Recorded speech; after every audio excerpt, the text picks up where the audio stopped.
Hey class, in this recording we're going to talk about synovial joints, and there's not complete coverage. So in your chapter 9 of your textbook, there's a lot more on synovial joints than what we're covering in this presentation.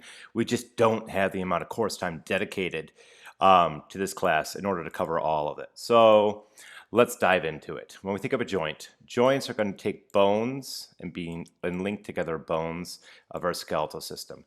And when we have these linkages between the bones, they typically are going to be there so that we can have movement, effective movement, and that we can have protection of the soft, squishy bits of our bodies. Now, when we think of joint anatomy, this is a classic example of structure determining function. So if we look at the anatomy of a joint anatomy, we'll be able to look at the function of a joint and better understand the function, the action of the muscles associated with that joint. As we look at a synovial joint, that's the primary focus of what we're going to be talking about in this chapter. It's also referred to as a diarthrosis. In arthrosis, in a very strict sense, it's just a joint. My wife, when she's working with a patient that's had a total knee arthroplasty, that's the technical way of saying that they've had the entire joint, that the entire knee replaced. They've had an entire knee replacement surgery. When we look at this prefix di, a diarthrosis implies that there's 1, 2 bones associated with the joint. And then in between the 2 bones, we have a joint cavity. As you look at our diarthroses, the vast majority of them are going to be freely movable joints. And they're also going to be fairly complex. With increased mobility, with increased range of movement or degrees of freedom, you're going to have increased complexity. And because they have increased complexity, they have the most opportunity for dysfunction. So because they're the most complex, they're the most likely to have dysfunction, they're the most likely to have something going wrong, and we have lots of arthritis. And when we think of arthritis, think of inflammation of an arthrosis, inflammation of a joint. When we look at the word arthritis, these are the most likely to have that painful dysfunction develop. Now, as we look at a typical joint, let's first talk about the articular cartilage. Articular cartilage is going to be the cartilage that is the end of the bone. So right here in green, I'm highlighting that articular cartilage. The articular cartilage is going to be on the epiphyses of the bones of the joint. Articular cartilage is just hyaline cartilage that's left over from endochondral ossification of the bone. Our articular cartilage usually is about 2 to 3 millimeters thick. Depending on the joint, there's a little bit thicker versus a little bit thinner. For instance, we have a little bit more articular cartilage in our knees, a little bit less articular cartilage in our fingers or within our phalanges. We also have the joint cavity or articular cavity itself, and that cavity space, I'm going to go ahead and use red for the cavity space. It's kind of right here. In this figure, it's kind of a yellow mustard brown color. So the joint cavity is going to be the space in between the 2 bones. And within that joint cavity, we have synovial fluid. Synovial fluid is a slightly alkaline fluid, very, very slightly alkaline. It also has some medium complexity causes and some oligosaccharides present with them. And this fluid is going to be quite slippery. This synovial fluid, if you really wanted to take it literally, you could think of synovial fluid as elbow grease, e.g. for elbow grease. So when somebody says that you need to apply some elbow grease, you're like, oh, no, I don't want to apply any synovial fluid. Ugh. From my own experience, when I've been field dressing an animal that I've hunted, and I've gotten to disarticulating the joints, the synovial fluid, it's very clear, it's very viscous, and it's going to be kind of like watery snot, for lack of a better analogy. Your textbook uses the analogy of egg whites to describe the consistency of the synovial fluid. It also has a lot of albumin. Albumin is a protein typically associated with our blood, and hyaluronic acid, or hyaluronic acid. And as we look at the synovial fluid, the primary function of the synovial fluid is to reduce friction. It's to make it so that we can have freely mobile joints. The synovial fluid is also going to serve as a nutrient delivery and waste removal system for the hyaline cartilage. We also have the capsule itself. And as we look at the capsule, there are going to be two primary components of the capsule. So here we have the joint capsule, or articular capsule. On the outer perimeter, we have the fibrous capsule, and that fibrous component is tough. So we have our tough fibrous component on the outside, and then on the inside in green, we have our synovial membrane that I'm highlighting in green right now.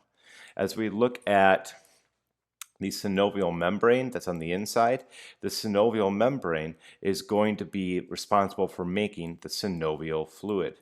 It's also going to be responsible for processing the synovial fluid. So we're going to have macrophages present within that synovial membrane that are going to phagocytize or swallow the solid particles of debris that build up within the joint cavity.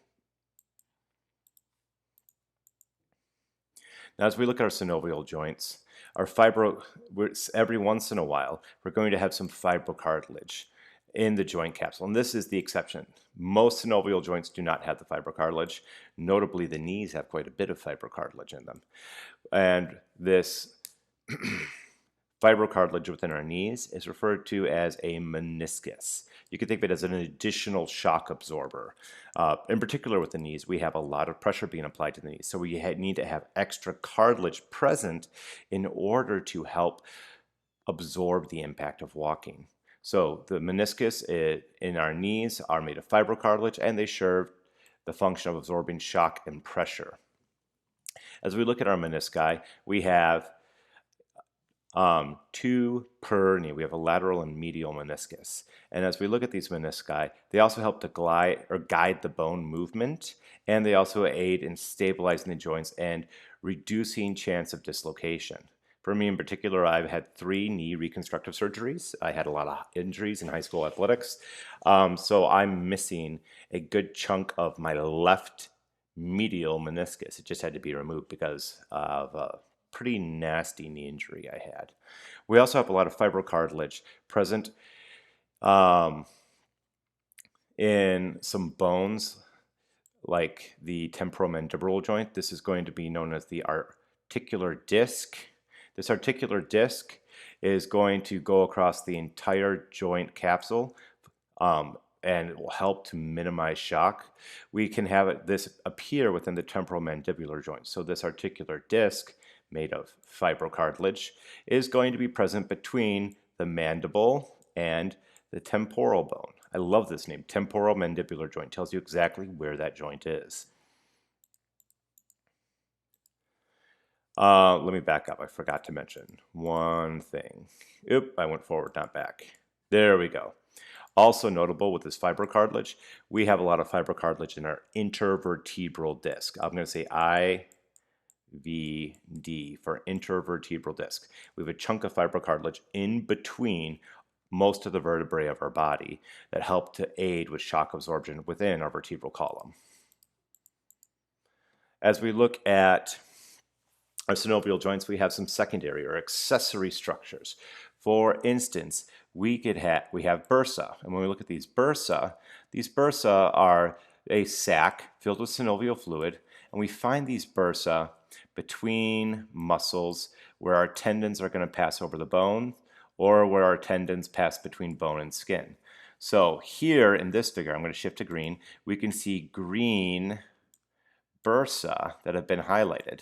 Our hand and wrist have quite a few bursa associated with them. Whereas the function of these bursa, they help to cushion muscles. The synovial fluid present within the bursa is going to help our tendons to be lubricated so they can slide easily over a joint. And as we look at the bursa, it also modifies the direction of tendon pull. You can think of the bursa as kind of like a biological pulley, and that it redirects the tendons associated with the joint so that those tendons can apply force to a different area. Now, when we think of the tendon sheath, a tendon sheath itself is a special kind of bursa. So here we have tendon sheaths within our phalanges or fingers. These tendon sheaths are just elongated cylindrical bursa, and we have quite a few of them in our hands and feet. We also are going to have the tendon. It's worth mentioning that tendons connect muscles to bones. They apply the contractile force of a muscle to a bone in order to cause a joint to have movement. Tendons are made of a lot of collagenous tissue. Specifically, they are made of dense, regular, fibrous tissue with lots of collagen fibers and a roughly parallel organization. And from a histology perspective, tendons and ligaments are pretty much identical. They have that dense, regular connective tissue with lots of wavy collagen fibers. The key difference between a tendon and a ligament is that tendons connect muscles to bone, ligaments connect bones to another, this was cut off here, another bone. Whoops, that's a typo, another bone.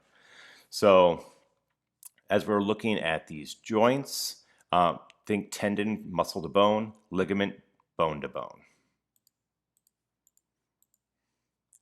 Now, what purpose does exercise do for us? Exercise in our joints will warm the synovial fluid. By warming our synovial fluid, it becomes less viscous. This causes our synovial fluid to be more easily absorbed by the cartilage. And if our cartilage can more easily absorb the synovial fluid, our cartilage will swell up and be a more effective cushion for that joint. In other words, if we have a mild warm-up here, just do a little bit of light jogging, do a little bit of warm-ups before you have vigorous exercise, that's going to cause your joints to be better protected from undue wear and tear. You're going to have a joint that has squishier cartilage in it, and that squishier cartilage is going to minimize or reduce the amount of injury absorbed or incurred by that joint. Now, during repetitive compression, so maybe you're going for a walk, maybe you're going for a light jog, something that just has some repetitive force being applied to the cartilage, you're going to squeeze that metabolic fluid and metabolic waste in and out. So if you go for a walk, if you move your bodies, you are going to not only warm up your synovial fluid and cause your articular cartilage to swell up and be a more effective cushion, you're also going to increase the rate of nutrient transfer for that articular cartilage. And by increasing the rate of transfer, you can make it so that your cartilage can heal faster and last longer. So in other words, if you want your joints to be happier and healthier, you need to move your body. One of the best ways to have your joints deteriorate is to do nothing. Just be a couch potato. Couch potatoes have their joints deteriorate more rapidly because the hyaline cartilage has inadequate nutrition and waste removal. One of the best things you can do for your joints is have light to moderate exercise. Go for a walk, maybe a light jog, go gardening, go raking. You don't have to kill yourself in order for it to be considered exercise.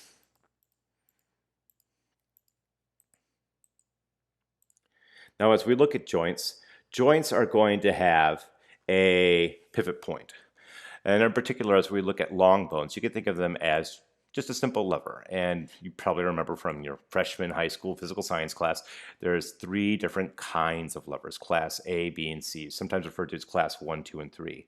Now, as we look at the lever, a lever loosely defined as any elongated rigid object. So here we can see this pine board, I'm going to assume it's pine, is the lever. It's the long rigid object. And they always pivot across a fixed point known as a fulcrum. So here we have our fulcrum as the pivot point or the rotational point. Now the resistance arm of the lever is the arm that's going to apply force to the load. And then the effort arm of the lever is the arm of the lever that receives the applied force. So as we're looking at the effort arm, our effort arm typically is going to be the part of the joint that the that the tendon connects to. And then the resistance arm is going to be the part of the joint that is moving against the object you're trying to pick up. So let's look at our next slide to make this a little bit more clearer for us. As we look at our range of motion, joints in particular have a ROM, or range of motion, associated with them. And that's just measured in simple degrees, 360 degrees being a complete circle for which the joint can move. Now, as we look at our range of motions of our joints, they are determined by structure. Structure dictates function. So, instance, in our elbow, we have an olecranon of our ulna that sits in the olecranon fossa of the humerus. So we have some bony structures that link together in order to determine the range of motion of our elbow, which is about 130. I'm just spitballing right now as I'm looking at my elbow. It's more than 90, less than 180. We'll say about 130 degrees for our range of motion. Something else that determines the range of motion is the tautness of the ligaments and the strength of the ligament. If you stretch out your ligaments, you have an increase in your range of motion. And if we look at double jointed people, my wife being one of them, they have very slack ligaments or very long ligaments. So it looks like they can hyperextend a lot of their joints, like their knees or their elbows. It's kind of gives me the EBGBs when I see it, to be honest. And then something else that determines the range of motion of our joints is going to be the muscles and tendons associated with that joint. Our nervous system is constantly monitoring our joint position, and in particular, our muscle tone. And if our muscle tone becomes too great, if there's too much tension on our muscles, we're in danger of ripping our muscles off the bone. And that's not a good thing. So we're going to down-regulate our muscle tone or muscle tension if we have too much force being applied. And this can influence our range of motion. Our muscle tone also is the amount of tension in our muscles when we're at rest. So even if we're not trying to contract our muscles consciously, right now, if you're sitting upright in a chair, you have some contraction of the muscle of your neck and the abdominal pelvic cavities, just your trunk, in order to maintain posture. As we look at these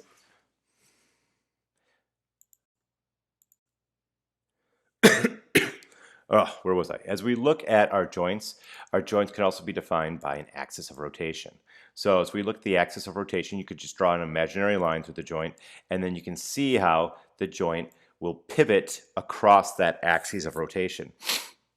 Some joints that have lots of movement have multiple axes of rotation. Those are referred to as a multi-axial joint. They typically will have 3 degrees of freedom.